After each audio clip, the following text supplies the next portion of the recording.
Buenas tardes a todos y gracias por venir. Yo soy Beatriz Gato Rivera, investigadora en el Instituto de Física Fundamental del CSIC, y voy a presentar la conferencia de esta tarde, dentro de la Semana de la Ciencia 2021. Esta conferencia, que se titula Cuántico, ¿y eso qué significa?, va a ser impartida por dos investigadores muy jóvenes que están realizando su tesis doctoral en nuestro instituto, en el grupo QINFO, que significa Información Cuántica y Fundamentos de la Física Cuántica.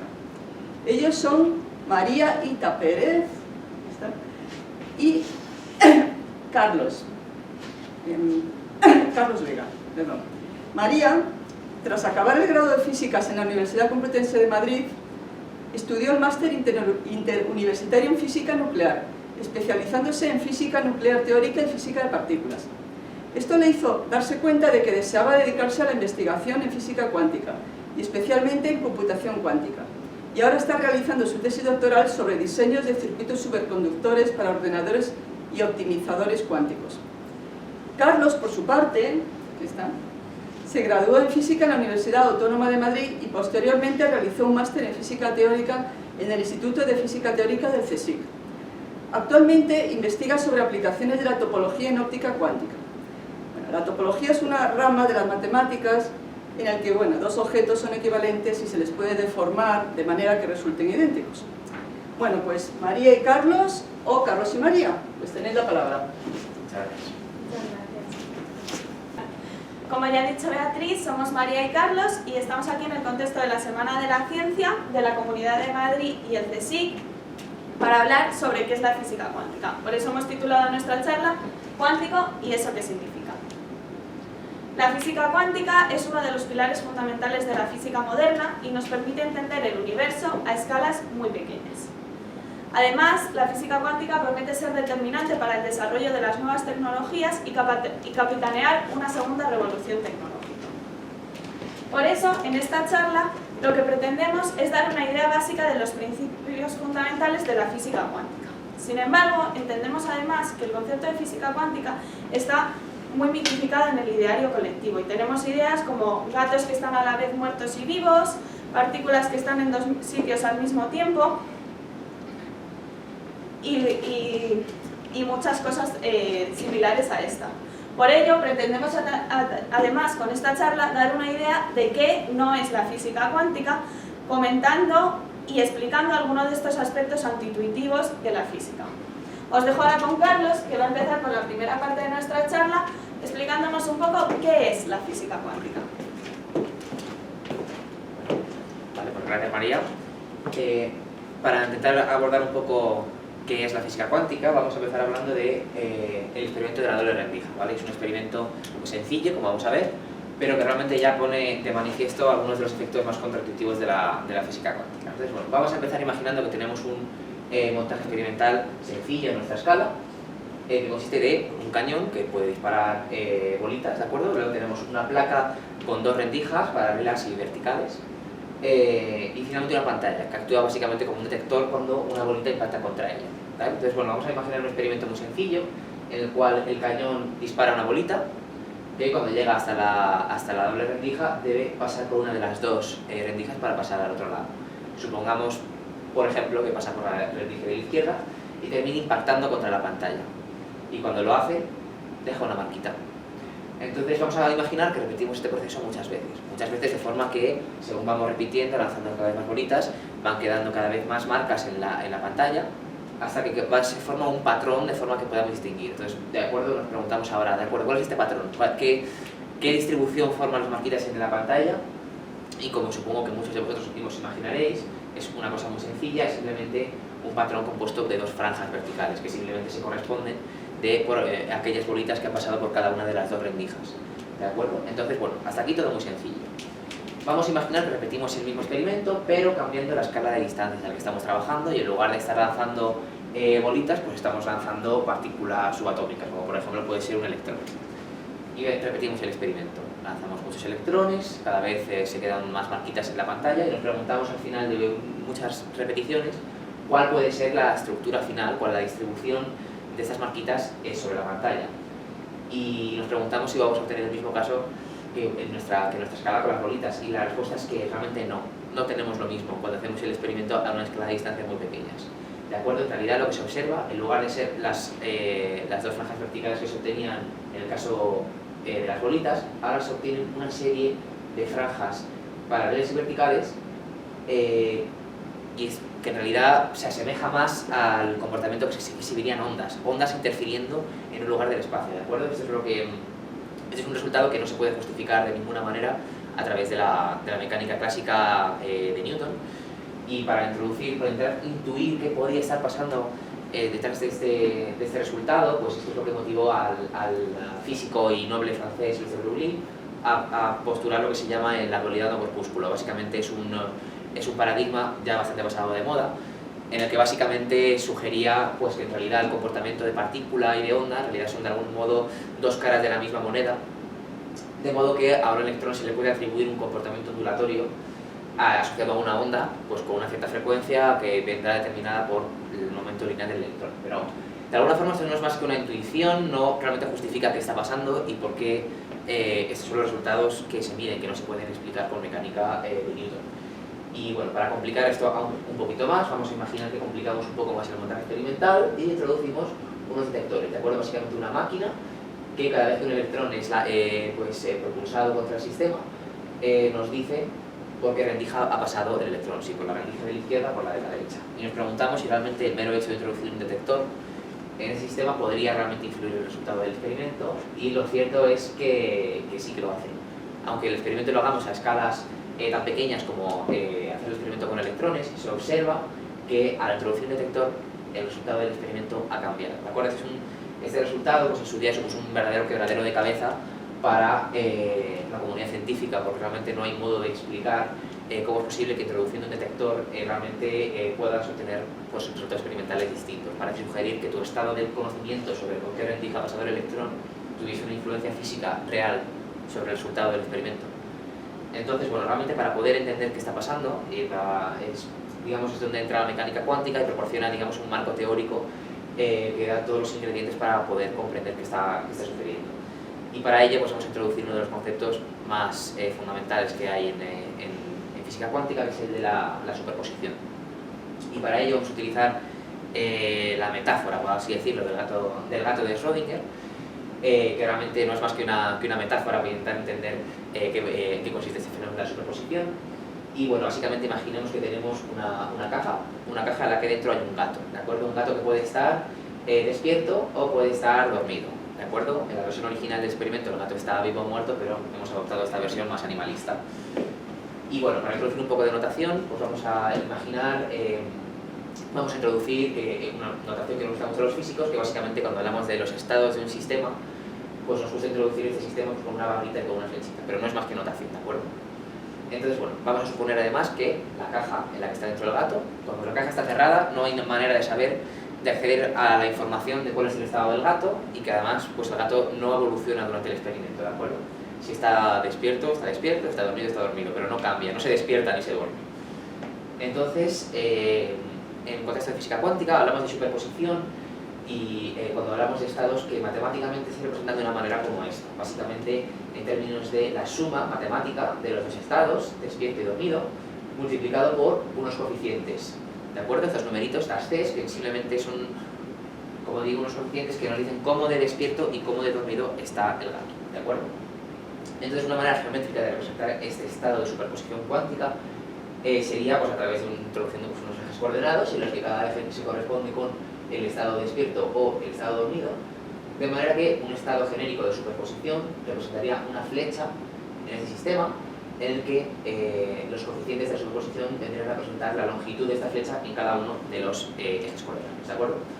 Entonces, básicamente un ingrediente adicional, fundamental en mecánica cuántica es que la medida afecta al estado, ¿de acuerdo? En el sentido que voy a especificar ahora. ¿De acuerdo? Vamos a imaginar que tenemos el estado de superposición que estábamos comentando, y vamos a imaginar que en ese estado de repente nosotros decidimos abrir la caja y observar el estado del gato, ¿de acuerdo? Entonces, bueno, que realmente el estado de superposición no nos define si está despierto o está dormido, porque como estamos diciendo estamos hablando de una superposición de dos estados con cada uno con sus respectivos coeficientes. Podremos obtener solamente una posibilidad, que el gato esté despierto o esté dormido, aunque realmente el estado previo sea de superposición. ¿De acuerdo? Entonces habrá una cierta probabilidad de que el gato esté despierto, una probabilidad que vendrá determinada por cómo de grande sea el coeficiente que multiplica al estado despierto en la expresión de la superposición, y respectivamente habrá una probabilidad correspondiente, respectiva, para el caso de que esté dormido. Un fenómeno muy importante es que después de haber abierto la caja, si por ejemplo observamos que el gato está despierto, tras medir, el estado del gato ha cambiado y ahora es simplemente una flecha apuntando en la dirección en la que el gato está despierto. Esto realmente es muy importante señalar la diferencia, porque realmente ya el gato ya no está en un estado de superposición. La superposición de algún modo se ha roto, se ha perdido en el momento en el que hemos abierto la caja y hemos visto el estado del gato. ¿De acuerdo? Esto en realidad es un ejemplo muy sencillo, solamente con dos estados. Ya nos da todos los ingredientes que necesitamos para entender qué está pasando en el experimento de la doble rendija, ¿de acuerdo? Porque en realidad, cuando hacemos el experimento con electrones, pues en realidad el electrón se encuentra en un estado de superposición, correspondiente a haber pasado por la rendija izquierda y la rendija derecha. Y en tal superposición pueden ocurrir efectos de interferencia, correspondientes al electrón que haya pasado por cada una de las dos rendijas. Sin embargo, poner un detector y ver por qué rendija ha pasado el electrón, de algún modo sería como abrir la caja en la que está el gato, ¿de acuerdo? Rompemos la superposición al definir el estado, que antes de realizar la medida no está definido, ¿de acuerdo? Para intentar terminar de entender un poco los escollos de esta definición, vamos a intentar profundizar un poco más y entender exactamente qué hay de cuántico en todo esto. Y para ello, bueno, básicamente conviene enfatizar que no hay nada de cuántico en el hecho de que no sepamos el estado del gato antes de abrir la caja. La incertidumbre es algo completamente descriptible desde el punto de vista clásico. Podemos tener un gato dentro de una caja y poder describir con una cierta probabilidad, por ejemplo del 50%, que el gato esté despierto y por tanto el 50% de que esté dormido.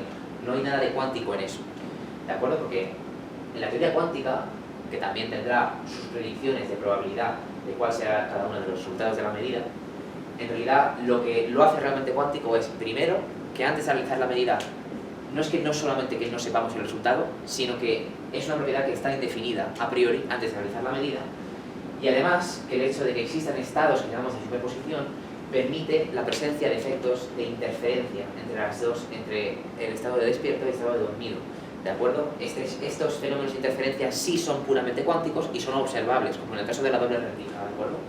Y son signaturas experimentales de los estados de superposición. Entonces, para cerrar un poco este capítulo de fundamentos teóricos de la mecánica cuántica, vamos a introducir el concepto de entrelazamiento, que básicamente surge de considerar estados superpuestos de sistemas cuánticos que son compuestos, que tienen varias partes, ¿de acuerdo? Entonces, este fenómeno básicamente consiste en que existen estados de superposición en los cuales, realizando medidas sobre una de las dos partes del sistema, obtenemos información, predicciones sobre qué obtendremos cuando midamos la otra parte del sistema, a pesar de, como he dicho anteriormente, en mecánica cuántica, a priori, estos resultados de las medidas no están determinadas, ¿de acuerdo? Entonces, bueno, vamos a intentar profundizar un poco qué significa esto. Supongamos que tenemos dos átomos y los entrelazamos, lo cual físicamente se corresponde simplemente a ponerlos en un entorno físico común y aplicarle una serie de procesos, básicamente, que correlacione el resultado de las medidas que podamos hacer sobre uno de estos átomos. ¿De acuerdo? Entonces, en una situación como esta, en la que tenemos dos átomos entrelazados, nos preguntamos, bueno, como estaba comentando, esto va a hacer que las medidas que hagamos sobre uno de los átomos va a correlacionar, nos va a dar información sobre lo que miramos en el otro átomo. Una manera popular en la que se ha solido presentar este estado de entrelazamiento es que realmente si tenemos dos átomos y se colocan a unas distancias arbitrariamente grandes uno del otro, tanto con puntos diametralmente opuestos en una galaxia, de algún modo, si pudiésemos perturbar uno de los átomos, de algún modo, si esto implicaría que la fuerte correlación que hay entre las medidas de las dos partes del sistema implicase una propagación de la perturbación al otro átomo, ¿de acuerdo? Y realmente esto no es lo que significa el entrelazamiento, ¿de acuerdo? No es lo que significa, básicamente porque no constituye un canal en el que se propague esa perturbación, simplemente nos dice que si nosotros realizamos una medida sobre uno de los átomos, tendremos información sobre qué medida obtendremos cuando midamos sobre otro, sin necesidad de que se haya propagado información, ¿de acuerdo? Entonces, bueno, tras esto básicamente todo lo que queríamos comentar hasta ahora relativo a los fundamentos, y ahora María va a pasar a comentar algunos aspectos sobre qué no es la física cuántica. ya ha dicho Carlos, ahora vamos a hablar de qué no es la física cuántica. Para esto lo que vamos a hacer es mostrar ciertas afirmaciones sobre la física cuántica que hemos podido encontrar en revistas, películas, incluso hemos podido ir por la calle, y vamos a intentar dilucidar si estas son verdaderas o falsas. No podemos pasar de largo ahora mismo sin mencionar aquí el libro de Carlos Sabin, Verdades y mentiras de la física cuántica, que trata precisamente estos temas. De hecho, el propio Carlos Sabin ha sido el que ha dado charlas muy parecidas a esta en la Semana de la Ciencia de otros años. Entonces, vamos a mostrar ahora ciertas afirmaciones sobre la física cuántica e invitamos al espectador a que piense si son verdaderas o falsas. Después discutiremos precisamente estas afirmaciones. Vamos con la primera, que es una afirmación que podría resultar bastante lógica desde la perspectiva de los fundamentos de la física cuántica. Si en física cuántica existe indeterminación, las teorías cuánticas no pueden dar predicciones precisas. Entonces, ¿será esto verdadero o falso? Pues nos encontramos con que es falso. La cosa que es que aunque el carácter probabilístico de la física cuántica pueda darnos a entender que es una teoría imprecisa, poco clara o incierta, la realidad es que, como todas las otras teorías físicas, se rige por unas ecuaciones, en este caso la ecuación de Rödingen, que nos permiten predecir la evolución del sistema y seguir la evolución de sus propiedades a lo largo del tiempo. De esta forma, la física cuántica no es magia, no es una cosa incierta, no es que no sabemos qué va a pasar, sino que es una teoría física completa con sus ecuaciones y todas sus derivaciones. Seguimos entonces ahora con otra cosa de la que se ha oído hablar mucho en los últimos 3 años. Estoy hablando de la supremacía cuántica. Hemos leído titulares del tipo: Google explica por fin cómo ha logrado la supremacía cuántica. Google logra la supremacía cuántica con una tarea imposible de resolver para los ordenadores actuales. Google demuestra la supremacía cuántica. China destroza a Google con la computadora cuántica más poderosa del planeta.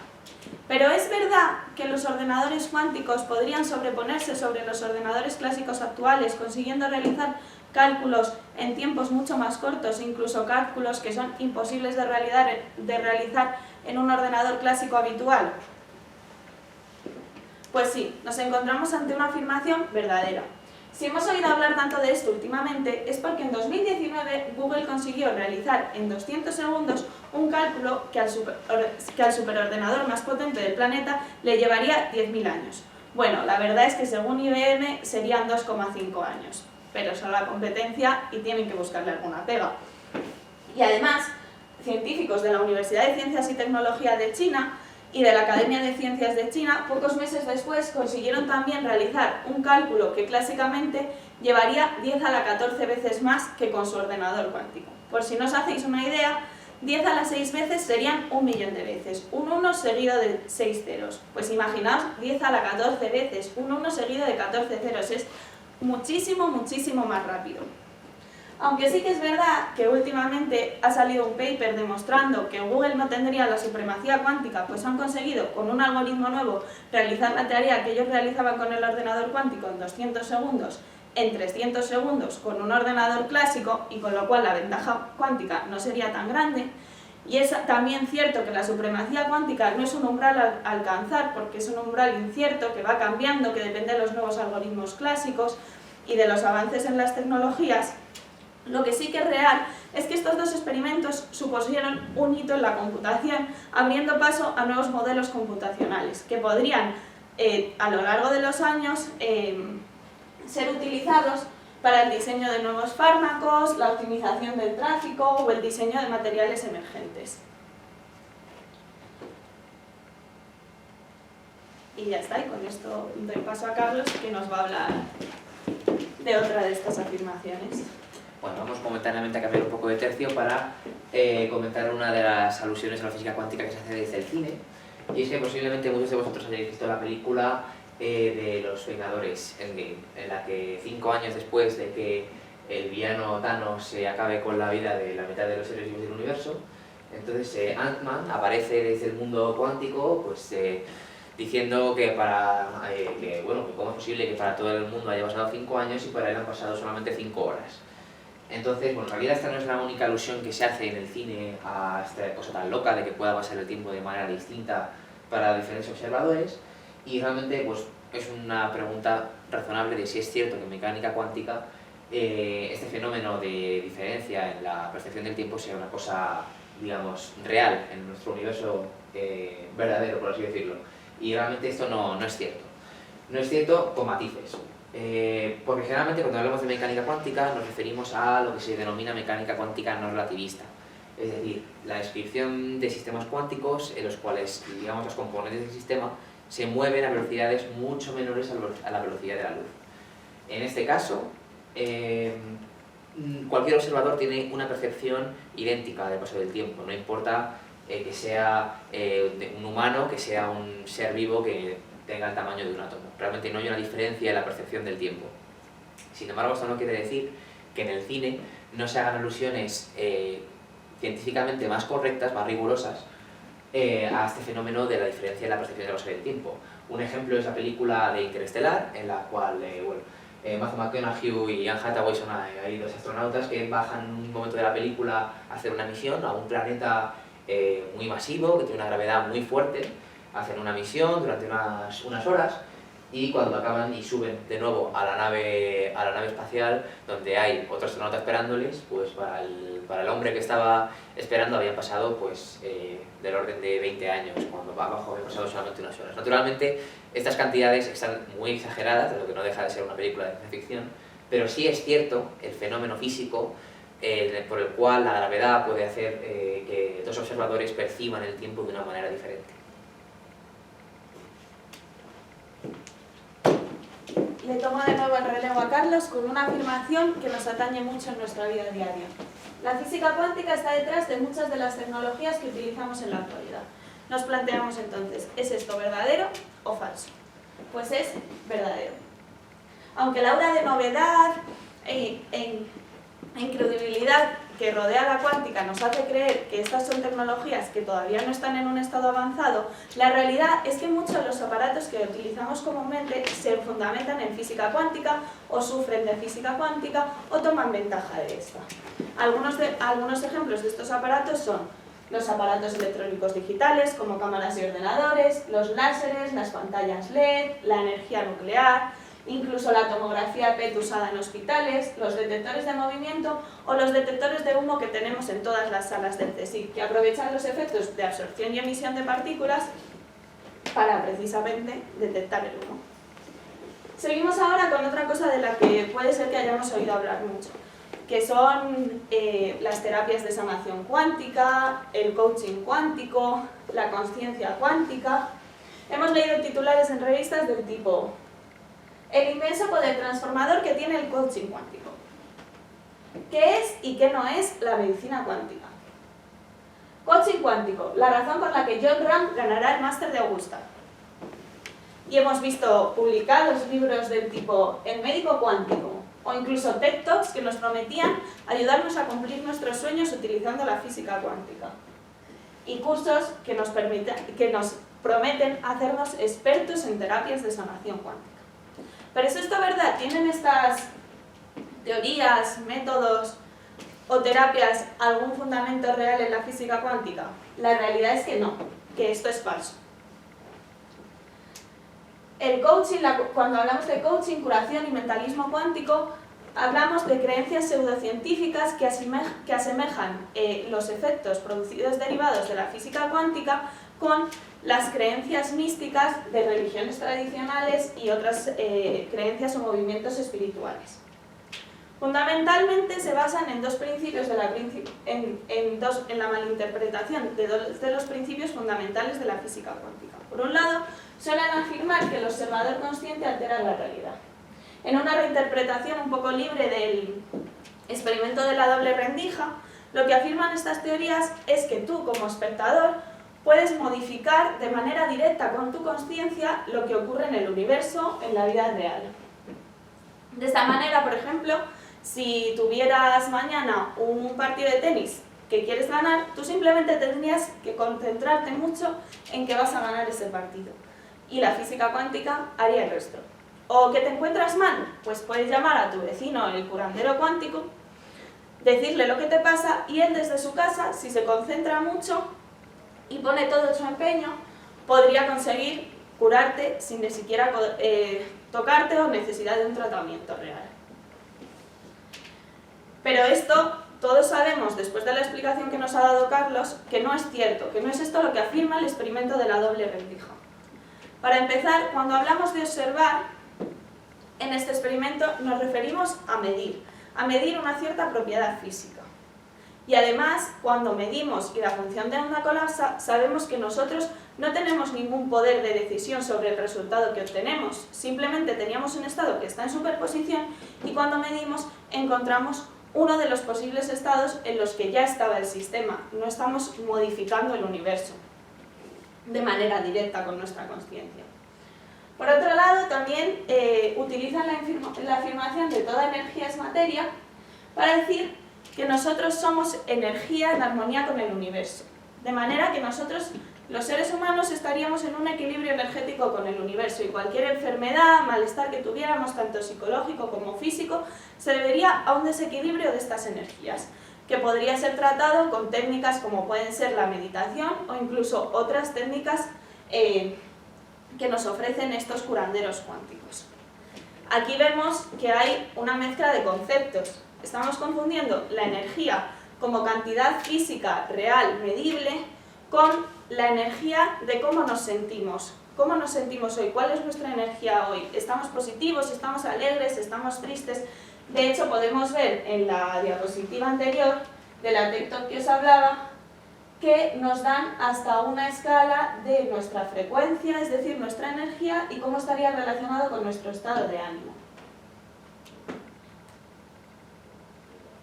Yo no sé vosotros, pero yo las conclusiones que saco de todo esto que hemos visto es que al final lo que están haciendo es vendernos terapias y métodos que ya existían antes en medicina alternativa o religiones tradicionales, usando la palabra cuántico como reclamo y también como argumento de autoridad para vendernos estos métodos que no tienen realmente una base científica. Lo que sí que es verdad es que no debemos olvidar que verdaderamente la física cuántica sí que puede contribuir a los avances de la medicina y que de hecho ya hemos hablado que la tomografía PET se basa en los fundamentos de la física cuántica y que el desarrollo de los nuevos ordenadores cuánticos podría permitir el desarrollo de nuevos fármacos para curar enfermedades que hasta ahora no tienen cura. Y con esto os vuelvo a pasar con Carlos, que nos va a dar una última afirmación. Gracias, María. Entonces, bueno, básicamente ahora vamos a discutir una afirmación muy relacionada con lo que he estado contando sobre el entrelazamiento cuántico y que es, bueno, realmente, si la física cuántica permite la transmisión de información a una velocidad mayor que la velocidad de la luz. Entonces, bueno, esto es una pregunta que puede surgir a partir de la discusión que hemos hecho sobre el entrelazamiento y que realmente es falsa, ¿de acuerdo? A pesar de que si tenemos, por ejemplo, dos personas, ¿vale? Alice y Bob, cada uno en posesión de una de las partes de un sistema entrelazado, y por ejemplo Bob realiza una medida sobre su parte del sistema que colapsa, pues en la jerga que utilizamos en física, colapsa la función de onda, básicamente significa que realiza la medida y por tanto define el estado, condicionando de esta manera la medida que puede realizar Alice. Si esto implica que entonces de algún modo Bob puede utilizar esto como un canal de comunicación para pasarle información a Alice.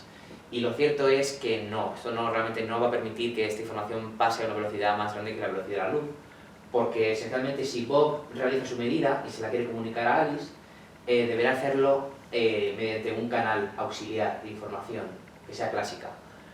De modo, y un canal clásico de información sí está sujeto a esta limitación de no poder propagarse a una velocidad superior a la velocidad de la luz.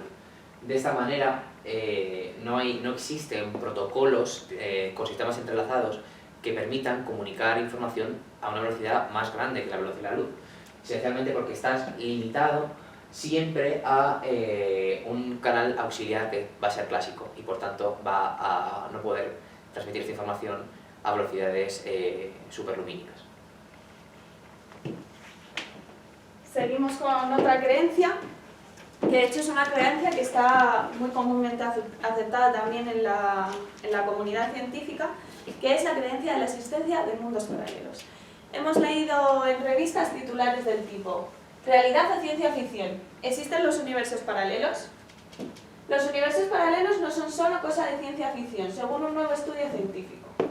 Físicos creen que los universos paralelos existen e interactúan. ¿Vosotros qué creéis? ¿Creéis que de verdad podemos encontrar en la física cuántica una explicación o una demostración de la existencia de universos paralelos? La realidad es que los científicos no podemos dar una solución a esto. Cuando hablamos de los universos paralelos, estamos hablando de una hipótesis científica real que fue planteada por el físico Hugh Everett ante la problemática derivada del problema de la medida en el experimento de la doble rendija. Cuando los físicos de aquella época se encontraron con el problema que nos ha explicado Carlos del experimento de la doble rendija, de que tenemos un estado que colapsa, que está en una superposición y colapsa en un único estado, intentaron por todos los medios buscar una interpretación a esto. A lo que Hugh Everett dijo: vale, es que igual esto es más sencillo de lo que pensamos. Igual, cuando estamos midiendo una función de onda, esta no está colapsando a un solo estado y eligiendo en qué estado colapsa, sino que cuando estamos midiendo, el universo se está desdoblando de tal manera que en cada uno de estos nuevos universos el estado colapsa a una de las posibles medidas que estaban en superposición. De esta manera, por ejemplo, si yo estoy aquí y estoy midiendo el estado de un gato, como los gatos que utilizaba Carlos, que está en superposición de despierto y dormido, yo podría realizar mi medida y obtener que el gato está despierto. En ese momento, el universo se desdoblaría en otro universo en el cual habría una María que habría medido que el gato está dormido. Bueno, y no solo tendría por qué desdoblarse, también pueden ser universos paralelos que ya existían de antes. Aquí cada uno puede pensar lo que quiera, y aunque esta afirmación estaba muy extendida en la comunidad científica cuando fue inicialmente planteada, ahora mismo la verdad es que tiene más detractores que defensores. A mí lo que me parece es que es una visión muy bonita y simple de la física cuántica que nos permite de alguna forma evadir todos estos aspectos antiintuitivos que tiene la física cuántica. Pero ya es decisión de cada uno creer si esta es verdad o es falsa, pues la realidad es que no es falsable. No podemos demostrar que sea falsa, pero tampoco podemos afirmar que sea verdadero. Para acabar, vamos con otra afirmación, que es que las nuevas tecnologías cuánticas podrían suponer un cambio de paradigma en la encriptación y la criptografía. Solo basta meterse en blogs de ciberseguridad para ver titulares del tipo: criptografía cuántica, solución o amenaza para la ciberseguridad. La industria de la ciberseguridad se prepara ante la revolución cuántica. Pero ¿es verdad que estas nuevas tecnologías cuánticas podrían suponer tanto un avance como una amenaza para los sistemas de encriptación actuales? La realidad es que sí. Las nuevas tecnologías cuánticas podrían suponer, por un lado, un avance para los sistemas de encriptación y comunicación criptográfica, pues nos permiten aprovechar las propiedades de superposición y entrelazamiento para transmitir información de forma que, si un factor externo intenta conocer esa información, podría ser fácilmente detectable. Aunque también es verdad que las nuevas tecnologías cuánticas podrían servir para romper los sistemas de encriptación actuales. El desarrollo de nuevos algoritmos cuánticos podría suponer un avance a la hora de descifrar estos sistemas. Por ejemplo, actualmente uno de los mayores algoritmos de encriptación que se usan es el RSA, que se basa en la multiplicación de dos números primos muy grandes y toma ventaja de que los ordenadores clásicos actuales son realmente muy poco eficientes factorizando estos números tan grandes.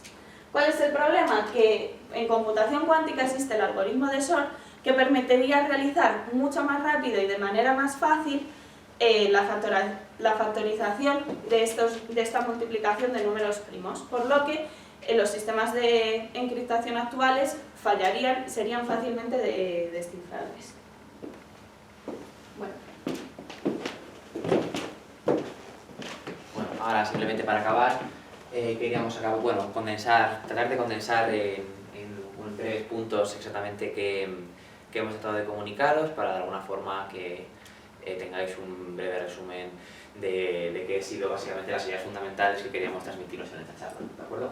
En primer lugar, que sepáis que cuando uno intenta describir qué está ocurriendo en la física que ocurre a escalas de distancia que son muy pequeñas, uno debe de utilizar el marco teórico de la física cuántica para poder explicar los resultados de los experimentos, ¿de acuerdo? Porque de otra manera uno se va a dar de algún modo de frente intentando aplicar las leyes de la mecánica clásica en la física a estas distancias, ¿de acuerdo? El segundo punto es que en el concepto de superposición no es una cosa tan misteriosa, al fin y al cabo, pues que cuando uno a la hora de realizar una medida uno no va a observar estados, por ejemplo, que un gato esté despierto y dormido a la vez o que una partícula esté pasando por dos rendijas a la vez, sino que realmente uno va a medir una de estos posibles resultados exclusivamente, ¿de acuerdo? Y sobre todo el mensaje de que en mecánica cuántica la medida afecta al estado, ¿de acuerdo? Y en particular que puede romper estos estados de superposición. Y luego, por último, básicamente que hemos visto que existen bastantes fuentes de desinformación y que simplemente a la hora de tener una idea más o menos clara de qué es cierto y qué no es cierto relativo a la física cuántica, uno debe ser un poco, quizá tener un rigor extra, porque es cierto que existen numerosas mitificaciones en torno al campo, ¿de acuerdo? Entonces, bueno, básicamente esta es la colección de ideas que queremos transmitir en esta sesión. Bueno, y ya casi para acabar, queríamos presentaros a nuestro grupo para que vierais que aquí en el CSIC también se hace investigación sobre física cuántica y sobre tecnologías cuánticas. Somos el grupo de información y fundamentos cuánticos del CSIC y trabajamos aquí en la calle Serrano, en el Instituto de Física Fundamental. Y concretamente Carlos y yo estamos haciendo nuestra tesis doctoral ahora mismo, como ya ha dicho Beatriz en la presentación. Bueno, y antes de irnos, queríamos dejaros un poquito de bibliografía por si queréis ahondar más en el tema. Obviamente no podemos, de nuevo, no mencionar el libro Verdades y Mentiras de la Física Cuántica de Carlos Sabin, que trata precisamente en profundidad los temas que hemos visto en esta charla, sobre los mitos y las ideas erróneas que puede haber de la física cuántica en el imaginario colectivo. Además, os recomendamos, si queréis ahondar un poquito más ya en lo que es la física cuántica, el libro How to Teach Quantum Physics to Your Dogs, en el cual se da una explicación divulgativa de lo que es la física cuántica, para que lo entiendan todos los públicos. Si ya os queréis poner un poquito más serios y tenéis las herramientas matemáticas necesarias, también son interesantes para aprender física cuántica a un nivel ya un poco más alto. Las Feynman Lectures on Physics, especialmente el volumen 3, en las cuales el físico Richard Feynman, que es muy importante en el campo de la física cuántica, hace pues, un desarrollo de la misma. Y no queremos irnos sin recomendaros el libro Historia del mundo en 30 ecuaciones. Este da una visión más general de la física y de cómo la física explica el universo, y está escrito por nuestro compañero que está realizando también el doctorado en nuestro grupo, Guillermo Peñas, y es un excelente libro de divulgación, así que lo recomendamos mucho. Y muchas gracias por escucharnos.